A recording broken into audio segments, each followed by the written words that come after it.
नमस्कार मित्रांनो, दिवंगत अभिनेते लक्ष्मीकांत बेर्डे हे मराठी चित्रपटसृष्टीतील एक अजरामर नाव. त्यांच्या विनोदी अभिनय शैलीने संपूर्ण महाराष्ट्राला खळखळून हसवलं. त्यांनी मराठीसह हिंदी सिनेमातही मोठं योगदान दिलं.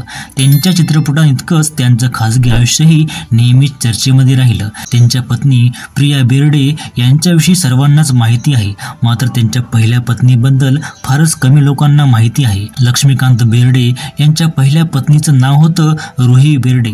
त्यांचं मूळ नाव पद्मा होतं, पण रुपेरी पडद्यावर त्या रुही या नावाने ओळखल्या जायच्या.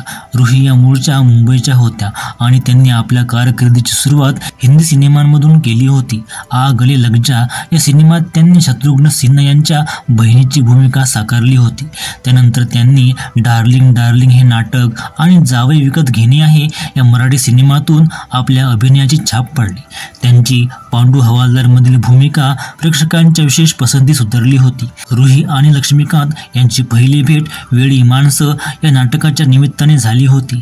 त्यानंतर कशात काय लफड्यात पाय या नाटकात पुन्हा एकत्र काम करत असताना दोघे एकमेकांच्या प्रेमात पडले. पुढे 1983 साली दोघांनी लग्न केलं.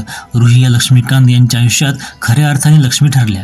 लग्नानंतर लक्ष्मीकांत यांचं करिअर झपाट्याने भरारी घेत गेलं, मात्र हे सुख फार काळ टिकलं नाही.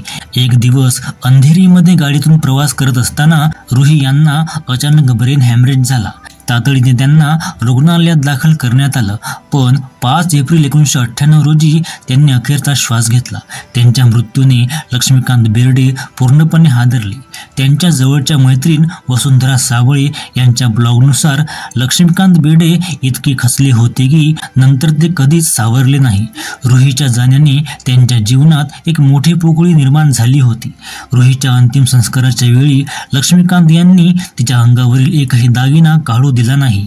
ते पार्थिवाजवळ निशब्द उभे होते, जणू आपली सगळी ऊर्जा आणि भावना त्या क्षणी हरवून बसले होते. रुही बेर्डे हे नाव आज अनेकांच्या स्मरणात नसले तरी लक्ष्मीकांत बेर्डे यांच्या यशामागे त्या एक महत्त्वाच्या भूमिका बजावून गेल्या. त्यांच्या आठवणी आजही चाहत्यांच्या हृदयात जिवंत आहेत.